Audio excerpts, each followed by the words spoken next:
Hi friends, welcome to my channel my family dairy. ఎలా ఉన్నారండి? అందరూ బాగున్నారా? నేను కూడా బాగున్నానండి. మీరందరూ ఎలా ఉన్నారో నాకైతే కామెంట్ సెక్షన్లో కామెంట్ చేయండి. ఇంక ఇవాళ అయితే ఇది నా బర్త్డే రోజు వ్లాగ్ అనమాట. అంటే బర్త్డే అంటే పెద్ద స్పెషల్ ఏమీ ఉండదు కదండి. పిల్లలేం కాదు కదా, మనం పెద్దోళ్ళం అయిపోయాం, ఇంకేముంటుంది. కాకపోతే ఇంకా పిల్లల కోసం ఇంకా అలా చిన్న కేక్ కటింగ్, బయటికి వెళ్ళేది ఉంది. నిజానికి అసలు బయటికి వెళ్ళడానికి కూడా నాకు ఇంట్రెస్ట్ లేదు, ఓపిక కూడా లేదు. మార్నింగ్ నుంచి ఇంకా పెద్ద వ్లాగ్ కూడా ఏం షూట్ చేయలేదు, ఖాళీగానే ఉన్నా. ఎందుకంటే కొంచెం ఒంట్లో బాగాలేదు, ఎందుకో తెలీదు, సడన్గా కొంచెం ఫీవర్ వచ్చినట్లుగా ఉంది, హెడేక్ అలా వస్తూ ఉందన్నమాట. మార్నింగ్ నుంచి అలాగే స్నానం చేసి అలా కూర్చున్నా, పూజ కూడా చేయకూడదు కదా ఇప్పుడు. సో అయితే ఇంకా ఆ తర్వాత మా ఆయనేమో సరే ఈవినింగ్ అలా బయటకు వెళ్దాము, అంటే డిన్నర్కైనా బయటకు వెళ్దాము, పిల్లలు ఎక్స్పెక్ట్ చేస్తారు కదా అని. సరేలే అని చెప్పి ఇంకా పిల్లల కోసం ఒక చిన్న కేక్ కటింగ్ అనమాట. ఇంకా మొన్న తీసుకున్నాను కదా ఈ డ్రెస్సు, మీతో షేర్ చేశాను అప్పుడు. సో ఇంకా అదే వేసేసుకున్నా. శారీ వేసుకుందాం అనుకున్నాను, కాకపోతే ఒక శారీ తీసుకున్నా, అది వేసుకుందాం అనుకున్నాను. కాకపోతే ఇంకా ఒంట్లో బాగాలేదని చెప్పి ఇంకా శారీ కూడా వేసుకోలేదు, ఇంకా ఆ డ్రెస్సే వేసేసుకున్నాను. ఈ డ్రెస్సు బాగుందండి, అంటే చెప్పా కదా మీకు, ఆ రోజు కూడా చెప్పా కదా ఏం గుచ్చుకోవట్లేదండి అని. సో అందుకే ఇంకా డ్రెస్సే వేసేసుకుందాంలే అని చెప్పి ఇంకా అదే వేసేసుకున్నా. ఇంకా మా వాడైతే రెడీ అవుతున్నాడు, కానీ ఇప్పుడు 3 టీషర్ట్స్ మార్చాడండి వాడు, 3 మార్చాడు. అమ్మ వీడికి సోకులు ఎక్కువైపోతున్నాయి. మా పెద్దోడైతే మాత్రం పాపం ఏది ఇస్తే అది వేసేసుకుంటాడు, కానీ ఈ చిన్నోడు ఉన్నాడే అస్సలు, అరే వద్దురా ఎందుకురా అన్ని మారుస్తున్నావు అంటే లూజ్ అంటాడు, టైట్ అంటాడు, మరక అంటాడు. ఇప్పుడు ఆ ఎల్లో కలర్ది వేసుకున్నాడు కదా, తర్వాత కేక్ తిన్నాడు అనమాట. కేక్ తినేటప్పుడు చాక్లెట్ అది చిన్నది మరకంటుకుందంట, మళ్ళీ తీసేసి మళ్ళీ ఇంకోటి మార్చుకున్నాడు. ఇంకా హెయిర్ స్టైల్ అయితే డిట్టో వాళ్ళ డాడీ ఎలా అయితే చేత్తో ఇలా ఇలా, మా ఆయన కూడా అనమాట. ఇప్పుడైనా కొంచెం మా ఆయనకి కొంచెం హెయిర్ తగ్గింది, కానీ మామూలుగా అయితే తనకు కూడా హెయిర్ చాలా బాగుంటుంది. మా ఆయన హెయిర్ స్టైల్ చాలా బాగుంటుంది, సేమ్ అదే వచ్చింది విష్ణుకి. అయితే ఇలా ఇలా ఇలా అంటూనే ఉన్నాడండి. పెద్దోడు కూడా అంటాడు, కానీ మరి వీడంత ఎక్కువ అనడు. ఇంక వీడైతే వాళ్ళ డాడీని వాళ్ళ అన్నయ్యని కూడా మించిపోయాడు అనమాట జుట్టుని సరి చేసుకోవడంలో. వాళ్ళ డాడీ ఉండు రేపు తీసుకెళ్ళి కటింగ్ చేయించేస్తానని చెప్పేసి అంటూ ఉన్నారనమాట. ఆ తర్వాత ఇంక నేనైతే ఇంక ఇలా రెడీ అయ్యాను. అందరూ బొట్టు కొంచెం కిందకు పెట్టండి అని చెప్తారు కదా, కిందకు పెడితే చూడండి డల్గా ఉంది కదా ఫేసు. అంటే ఇప్పుడు యాక్చువల్గా నా ఫేస్ డల్గానే ఉంది, చెప్పే కదా కొంచెం ఒంట్లో బాగాలేదని. సో ఇంకా డల్గా అనిపిస్తుంది అనమాట బొట్టు కిందకు పెడితే. ఇంకా అందుకని చెప్పి ఇంకా నార్మల్గా పెట్టేసుకుంటానండి. ఎందుకో ఇంకా నాకు అది అలవాటు అయిపోయింది, కొంచెం అడ్జస్ట్ అయిపోండి. అయితే ఇంకా ఏదైనా వేసుకుందాం మెడలో, అంటే నల్లపూసలు ఎప్పుడూ వేసుకుంటా కదా. ఈ ఇన్విజిబుల్ చైన్స్ ఎప్పుడు నేను వైజాగ్ నుంచి వచ్చేటప్పుడు కొనుక్కున్నాను, ఇప్పుడు కొంచెం ఎప్పుడు పెట్టుకునిందే లేదు, కొండవే తప్ప పెద్ద ఎప్పుడు వేసుకోను కదా. సరే అయితే డ్రెస్ మీదకి మ్యాచ్ అవుతాయా లేదా అని చెప్పి చూస్తూ ఉన్నా అనమాట. ఒక 3 ఉన్నాయి, అంటే ఇట్లా 3 పెండెంట్స్ వచ్చి ఉండేది వేసుకున్నా, కానీ అది ఇట్లా లోపలికి వెళ్ళిపోతుంది డ్రెస్ లోపలికి అని చెప్పి సింగిల్ పెండెంట్ ఉన్నది చూడండి, మ్యాంగో పెండెంట్.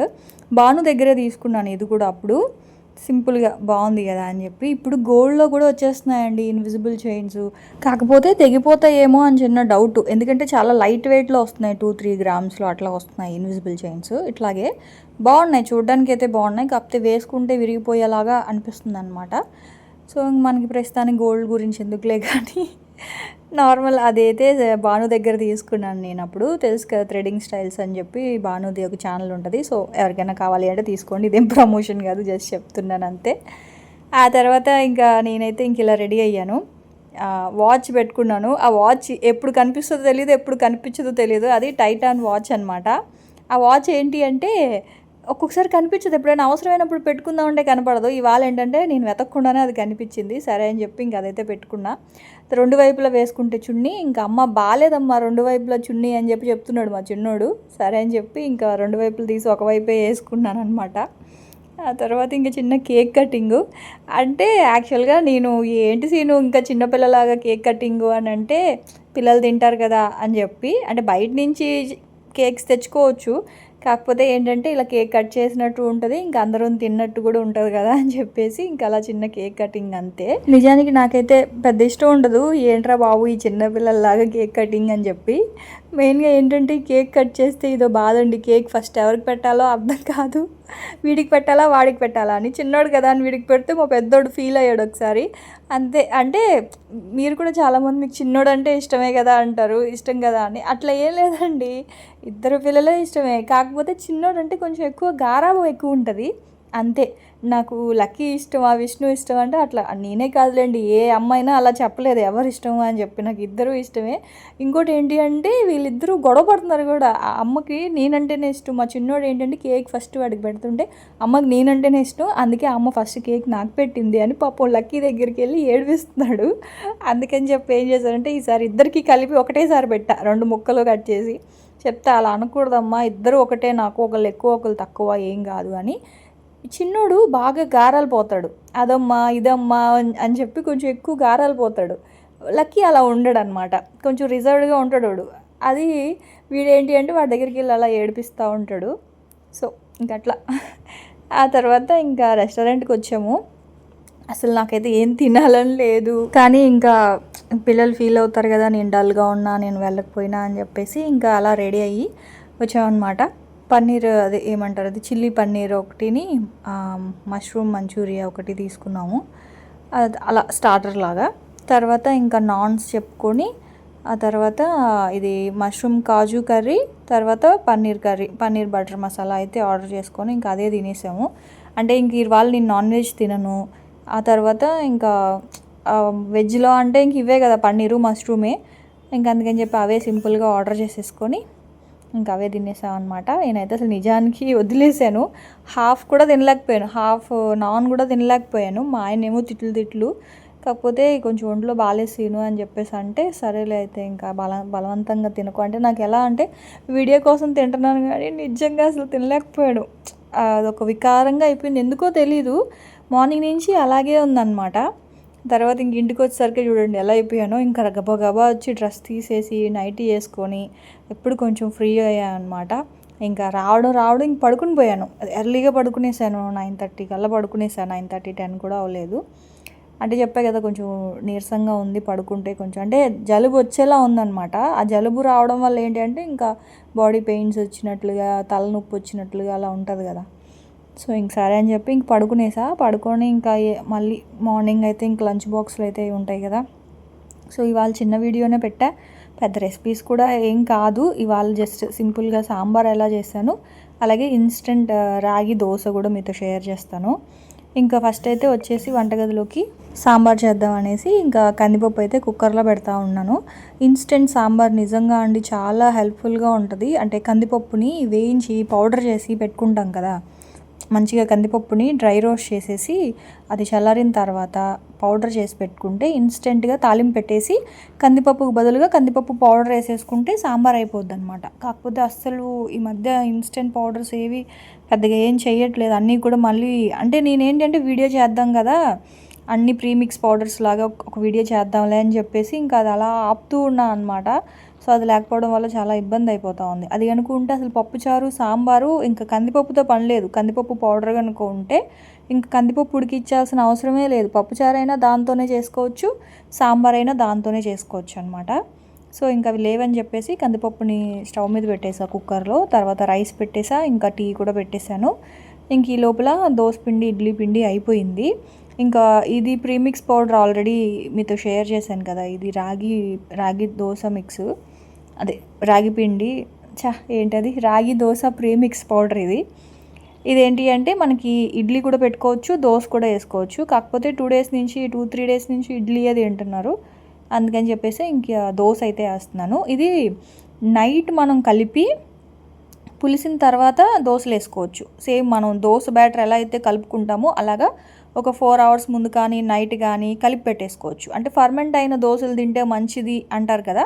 సో అలాంటప్పుడు ఏంటి అంటే మీరు ఎంచక్క నైటే ఫర్మెంట్ చేసేసి ఉదయాన్నే దోశ పులిసిన తర్వాత దోశలు వేసుకోవచ్చు. లేదు టైం లేదు మనకు అప్పటికప్పటికే కావాలి అనుకుంటే కొంచెం పెరుగేసుకొని, అంటే కొంచెం పుల్లగా ఉన్న పెరుగు ఉంటుంది కదా, సో ఆ పెరుగు వేసేసుకొని ఈ ప్రీమిక్స్ పౌడర్ కలిపేసుకొని ఇడ్లీ అయినా పెట్టుకోవచ్చు, దోశ అయినా వేసుకోవచ్చు. ఇడ్లీకి అయితే కొంచెం పిండి గట్టిగా వేసుకోవాలి, దోశకైతే కొంచెం పిండి పలచగా కలుపుకోవాలి. సాల్ట్ ఒకటే వేసాను.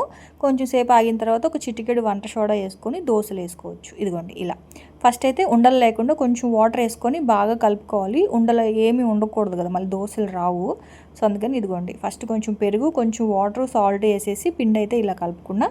ఆ తర్వాత ఇంకొంచెం వాటర్ వేసుకొని పల్చగా కలుపుకొని ఒక పావు గంట సరిపోతుంది. ఒక 15 మినిట్స్ పాటు పక్కన పెట్టేస్తే కొంచెం నానుతుంది అంతే. సో పెరిగేయడం వల్ల ఏంటి అంటే మనకి ఆ పులిసిన ఫ్లేవర్ కూడా వస్తుంది అనమాట దోశకి. లేకపోతే చప్పగా ఉంటుంది. పెరిగేసుకోకుండా కూడా వేసుకోవచ్చు దోశ. కాకపోతే దోశలు కొంచెం ఫర్మెంట్ అయితేనే టేస్ట్ బాగుంటుందండి, దోశ కానీ ఇడ్లీ కానీ. సో దాన్ని బ్యాలెన్స్ చేయడానికి కొంచెం పెరిగేసుకున్నాను అంతే. తర్వాత అదైతే పక్కన పెట్టేశాను. ఇంకా పప్పు అయితే ఉడికిపోయింది, సాంబార్ అయితే చెయ్యాలి. ఇంకా ప్రెషర్లో ఉంది కదా కుక్కరు. ఇంక ఈ లోపల టీ మరిగిపోయింది. సో ఇంకా ఇదిగోండి, నాకైతే ఈ ఈ ఈ టీ దాన్ని ఏమంటారు, ఈ కెటల్లో పెట్టడం భలే సరదాగా ఉంది, ఒక ఆటలాగా ఉంది. కడగడం కొంచెం కష్టమే, అయినా సరే నాకు దాంట్లోనే పెడుతున్నాను టీ గిన్నెలు. ఇంకోటి ఏంటంటే గ్లాస్ కదా, అంత ఎక్కువ మనం రబ్ చేయాల్సిన అవసరం లేదండి. జస్ట్ ఇలాగా మామూలు పీచు అంటే స్క్రబ్బర్ పెట్టి గిన్నె అనుకోండి, స్టీల్ గిన్నె అనుకోండి, ఎక్కువసేపు మనం పామాల్సి వస్తుంది. ఈ గ్లాస్లో అంత అవసరం ఏం లేదు, ఈజీగానే క్లీనింగ్ ఈజీగానే ఉంది. కాకపోతే ఇట్లా పోసినప్పుడు ఇట్లా కోణంలాగా వచ్చింది కదా ఆ షేపు, అక్కడ కొంచెం కష్టంగా ఉంది. కానీ క్లీన్ చేయడం, పాట్ అంతా క్లీన్ చేయడం ఈజీయే. సో ఇంకా టీ అయితే తాగేసాము. టీ తాగేసిన తర్వాత ఇంక చూడండి, పరుగున ఉంటుంది టీ తాగే వరకే. ఆ తర్వాత ఒక 10 నిమిషాలు కూర్చుంటాను టీ తాగేటప్పుడు, కంగారుగా తాగను. ఒకవేళ టైం లేదు అంటే ఇంక టీ మా ఆయనకి ఇచ్చేసి నేను వంటంతా అయిపోయాక తాగుతా. అంటే తాగేటప్పుడు మాత్రం ఖచ్చితంగా నేను కొంచెం సేపు రిలాక్స్ అవ్వాలన్నమాట. ఆ తర్వాత ఇంకా తాగేసి గబగబా పప్పు అయితే ఇంక ఇలాగా బ్లెండ్ చేసేసాను. ఇప్పుడు అదే కుక్కర్లో పప్పుని మెత్తగా పేస్ట్ లాగా చేసేసి ఇప్పుడు అందులో వాటర్ వేసేసాయి కదా, సో పప్పు స్లోగా ఉడుకుతూ ఉంటుంది. ఇంకా వెజిటేబుల్స్ ఒక్కొక్కటిగా కట్ చేసి అందులోనే వేసేసుకుంటాను అనమాట. సో కుక్కర్లో చేస్తే సాంబారు చాలా బాగుంటుందండి. అంటే ఒక 2 విజిల్స్, ఒక విజిల్ లేదా 2 విజిల్స్ కనుక పెట్టేస్తే కాయగూరలు ఉడికిపోతాయి, తర్వాత చిక్కగా కూడా వస్తుంది అనమాట. మీరు మామూలుగా గిన్నెలో చేసిన సాంబార్ కంటే కుక్కర్లో చేసిన సాంబార్ టేస్ట్ అనేది ఖచ్చితంగా డిఫరెన్స్ ఉంటుంది. చూడండి, అన్నం ఎలాగ గిన్నెలో వండిన అన్నము, కుక్కర్లో వండిన అన్నము డిఫరెన్స్ వస్తుందో, కర్రీస్ కూడా అంతే అనమాట. మీరు కుక్కర్లో వండిన కూరలు, కడాయిలో వండిన కూరలు ఖచ్చితంగా డిఫరెన్స్ ఉంటుంది. ఒకసారి చెక్ చేయండి, అంటే ఒకసారి టెస్ట్ చేయండి. మీకు నచ్చితే అప్పుడు కుక్కర్లోనే చేస్తారు మళ్ళీ. సో సాంబార్ అయితే పప్పు ఉడుకుతుంది కదా, ఆ పప్పులో ఏంటి అంటే ఇంకా టమాటా, బెండకాయలు, తర్వాత ములక్కాడలు, ఇంకా అవన్నీ ఒక్కోటి కట్ చేయడం, డైరెక్ట్గా అందులో వేసేయడం. ఒక ఉల్లిపాయ, ఒక టమాటా, కొన్ని ఒక 5-6 బెండకాయలు నాకు ఇష్టం సాంబార్లో. సో కానీ ఇవే ఉన్నాయి, కొన్నే ఉన్నాయన్నమాట. సో ఇంకా అవన్నీ ఇలా ఒక్కొక్కటిగా కట్ చేసి వేసేసాను. ఆ తర్వాత దోసకాయ కానీ మామిడికాయ కానీ వేస్తే సాంబార్లో చాలా బాగుంటుంది. 2 వేసుకున్నా బాగుంటుంది. దోసకాయ లేదు, అందుకని నా దగ్గర ములక్కాడలు అలాగే మామిడికాయ ఇలా ఫ్రీజ్ చేసి పెట్టుకుంటా. ములక్కాడలు నార్మల్ ఫ్రిడ్జ్లో కనుక మీరు కట్ చేసి పెట్టుకుంటే 1 వీక్ 10 డేస్ కంటే ఎక్కువ ఉండవు, బూజు పట్టినట్లుగా అయిపోతాయి. కొంచెం పక్కన నలుపుగా వస్తుంది కట్ చేస్తాం కాబట్టి. అదే మీరు డీప్ ఫ్రిడ్జ్లో పెట్టుకున్నారనుకోండి, సంవత్సరమైనా పాడవవు. మామిడికాయలు కూడా అంతే. సో ఏదైనా సరే అండి, మీరు నిల్వ చేయాలి అంటే డీప్ ఫ్రీజర్లోనే పెట్టాలి. నార్మల్ ఫ్రిడ్జ్లో పెడితే పాడైపోతాయి. అంటే ఎక్కువ రోజులు నిల్వ ఉండాలి అనుకున్న వెజిటేబుల్ ఏదైనా డీప్ ఫ్రీజర్లోనే పెట్టాలి. సో ములక్కాడలు, మామిడికాయ వేసేసి పసుపు, కారము, ధనియాల పొడి, ఉప్పు, అలాగే సాంబార్ పొడి కూడా అయిపోయింది, చేసుకోవాలి.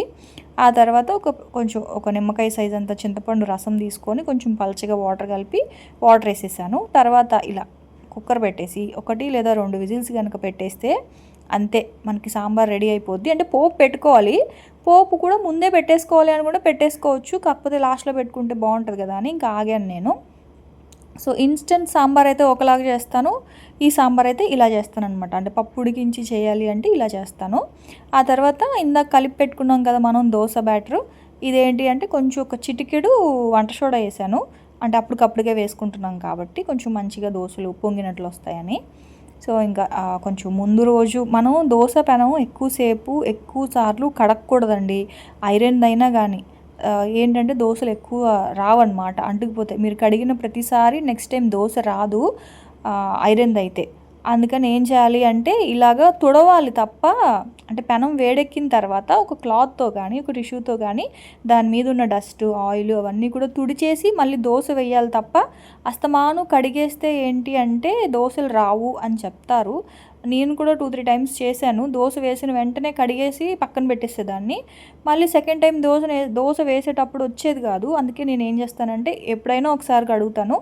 రోజు దోస ఎప్పుడైనా వేయాలి అంటే మాత్రం ఇలాగే పెనం వేడెక్కిన తర్వాత ఒక క్లాత్ తీసుకొని మంచిగా తుడిచేసి ఆ తర్వాత మళ్ళీ దోస వేసుకుంటాననమాట. ఇంకొక వైపు దోసలేస్తున్నాను. ఇంకొక విజిల్ వచ్చింది చాలు. ఒక విజిల్ వచ్చేసి ఆ ప్రెషర్‌లో ఉంచేస్తే చాలు. ఆ తర్వాత ఇంకా ఇదిగోండి ఇంక ప్రెషర్ కూడా వెళ్ళిపోయిందనమాట. ఇప్పుడు పోపయితే పెట్టేసుకుంటా ఉన్నాను. మీ ఇష్టం, మీరు ముందే పోపైనా పెట్టేసుకోవచ్చు, లేదనుకుంటే తర్వాతైనా పోపు పెట్టుకోవచ్చు. పోపు అంటే ఏం లేదు, జస్ట్ ఆయిల్ వేసుకొని నెయ్యితో పెట్టుకుంటే బాగుంటుంది. కాకపోతే నా దగ్గర వెన్న ఉంది, వెన్నతో పెడదాం అనుకున్నాను కానీ మర్చిపోయాను. సో ఆయిల్ వేసేసుకొని ఆవాలు, మెంతులు, జీలకర్ర, ఎండుమిర్చి, కరివేపాకు, కొంచెం ఇంగువ. సాంబార్ కదా, ఇంగువ బాగుంటుంది. ఉంటే మాత్రం ఖచ్చితంగా వేస్తాను. ఒక్కొక్కసారి లేకపోతే వెయ్యను, కానీ ఉంటే మాత్రం వేసుకోండి, బాగుంటుంది సాంబార్లోకి ఇంగువ. సో ఇదిగోండి ఇంకా వేడి వేడి పోపు సాంబార్లో వేసేసి ఒక 2 మినిట్స్ అలా మూత పెట్టేస్తే సరిపోద్ది. ఇంకా లాస్ట్లో కొత్తిమీర చేపల పులుసులో కానీ సాంబార్లో కానీ ఎంత వేసుకున్నా బాగుంటుంది. నేను కొంచెం ఎక్కువే వేసుకుంటాను అనమాట. అంతే, సాంబార్ అయితే అయిపోయింది. నిజంగానే కుక్కర్లో చేసిన సాంబారు గిన్నెలో చేసిన సాంబార్కి డిఫరెన్స్ ఉంటుంది. ఒకసారి చెక్ చేయండి, మీకు నచ్చితే అప్పుడు కంటిన్యూ చేయండి, ఓకేనా. ఇంకా ఇవాళ చట్నీ చేయలేదు, దోసతో కూడా సాంబారే. స్నాక్స్ ఏమో ఇంకా మిక్చర్ ఉంటుంది. సో అంటే సాంబార్తో కూడా మిక్చరే, స్నాక్ కూడా మిక్చరే అనమాట. చిప్స్ మిక్చర్ అవి ఉన్నాయి, సో అవే పెట్టేశాను. ఇంకా వేరే ఏం చేయలేదండి, చెప్పా కదా కొంచెం నీరసంగా ఉంది అని. ఇంకా 2 పూటలకి ఉంటుందిలే అన్నట్లుగా సాంబార్ చేసేసాను. నైట్కి ఒకవేళ తినేలా ఉంటే ఇడ్లీలో కూడా సాంబార్ బాగానే ఉంటుంది. లేదు అనుకుంటే అన్నం తింటే అన్నం, రెండింటికి సరిపోద్ది కదా అని చెప్పి మళ్ళీ వంట చేసే పని లేకుండా ఇంకా సాంబారే చేసేసా. ఇంకా మిక్చర్ అయితే పెట్టేశానమాట. అది ఇంక ఇవాల్టి వ్లాగ్ అయితే. సో చిన్న వ్లాగే. సో మళ్ళీ మండే వ్లాగ్లో మళ్ళీ వచ్చేస్తాను. అప్పటి వరకు అయితే ఉంటాను. Bye friends.